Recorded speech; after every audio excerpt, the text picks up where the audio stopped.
Ya, karena Ibu Miriam itu badan sudah besar, jadi itu tidak terlalu tampak. Saya waktu tanya begitu, saya bayangkan Pak Andreas mungkin pikir, Pak Ter ini tidak percaya akan kinerja Pak Andreas kapa.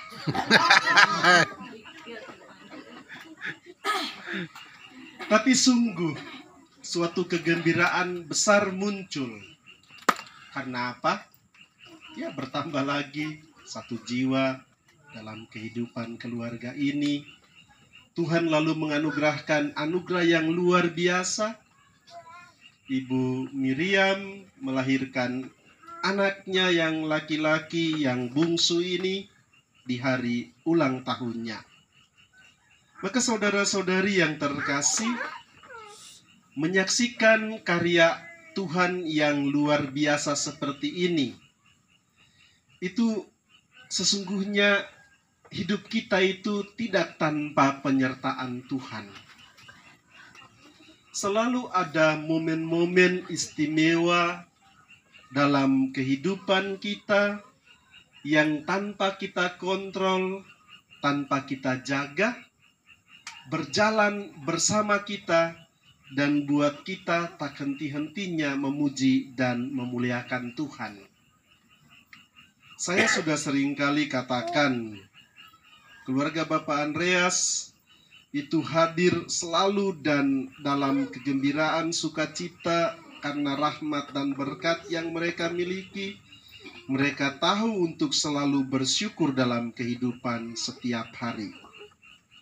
Nah, saya mau membawa apa yang dialami Ibu Miriam di usianya yang ke-39 dan anak Marvelius Philippus Aikingging lahir. Lalu hari ini mereka sama-sama. Marvel dia 1 tahun, Ibu Miriam 40 tahun. Ke dalam bacaan-bacaan suci yang kita dengarkan, Tuhan sungguh-sungguh menyatakan bahwa anak dan Bapa itu satu. Iya, itulah karenanya gereja Katolik mengimani Allah Tritunggal Maha Kudus. 3 tapi 1. Tuhan Yesus secara istimewa menyebut orang datang kepada Bapa lewat Dia. Tidak ada orang yang datang kepada Allah Pencipta tanpa lewat Tuhan Yesus. Nah, kalau Filipus tanya, bilang, tunjukkanlah Bapa itu kepada kami. Itu sudah cukup bagi kami. Tuhan Yesus bilang, kalau kamu sudah lihat aku, kamu sudah lihat Bapa. Karena aku dan Bapa adalah satu.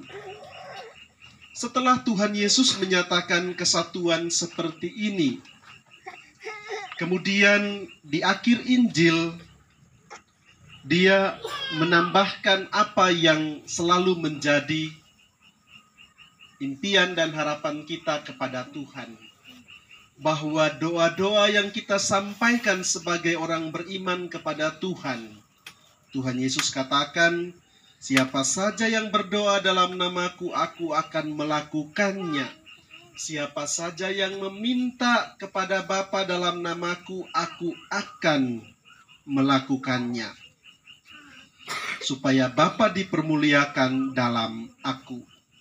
Nah, kalau begitu saudara-saudari yang terkasih, saya mengenal Anda-Anda semua secara khusus yang punya hajatan hari ini, Bapak Andreas dan Ibu Miriam bersama anak Marvelius, lalu ada juga Lydia yang tanggal 5 lusa akan dengar hasil ujiannya. Nah, saya mengenal saudara-saudari sebagai orang-orang yang tahu mengucap syukur, maka rahmat dan berkat Tuhan selalu dicurahkan. Kalau kita membawa lebih jauh kepada keluarga ini, Bapak Andreas dan Ibu Miriam Hubi, itu dua pribadi yang disatukan Tuhan. Misalnya mereka menikah di Wamena, itu di tanggal yang sama, dengan kemudian mereka dikukuhkan sebagai sarjana setelah menyelesaikan studi di tanggal yang sama. Itu satu bagian. Bagian lain, Ibu Miriam punya ulang tahun sama dengan anak Marvel. Saya mendoakan semoga Lydia, Alexander, Veronica, Maria, ada lagi di antara Maria dengan Marvelius kah? Tidak toh? Itu boleh senantiasa lihat, dan kita semua yang lain melihat, kalau Tuhan atur sesuatu itu selalu atur bagus-bagus. Tinggal manusia mau ikut atau tidak. Kadang-kadang ada orang beriman tetapi tidak percaya pada penyelenggaraan Tuhan. Itu kita doakan semoga dia bertobat. Kadang-kadang ada orang beriman tapi tidak percaya bahwa doa-doanya dapat didengarkan oleh Tuhan. Itu kita doakan juga semoga dia bertobat. Orang yang bertobat menyadari bahwa Tuhan berkuasa mendengarkan dia, mendengarkan semua orang, dan menganugerahkan semua yang baik kepada manusia. Janganlah kita lalu menjadi pribadi-pribadi yang mau untuk beriman tetapi tidak percaya bahwa Tuhan berkuasa atas kehidupan kita. Kalau Anda selalu mempercayakan kehidupanmu kepada penyelenggaraan Tuhan, sebagaimana yang kita temukan dalam diri keluarga Bapak Andreas dan Ibu Miriam, maka Tuhan pasti akan memberikan segala yang baik, segala yang berkenan kepada Tuhan, dan segala yang membahagiakan kehidupan ini. Mari saudara-saudara, sebagaimana Tuhan menyelenggarakan kehidupan Ibu Miriam dan Bapak Andreas bersama anak-anak dalam segala kebaikan, kita berdoa semoga mereka juga senantiasa diberkati Tuhan dalam kehidupan selanjutnya. Kita berdoa juga agar kita selalu hidup dalam rahmat dan berkat Tuhan dalam semua aktivitas dan rutinitas kehidupan kita. Amin.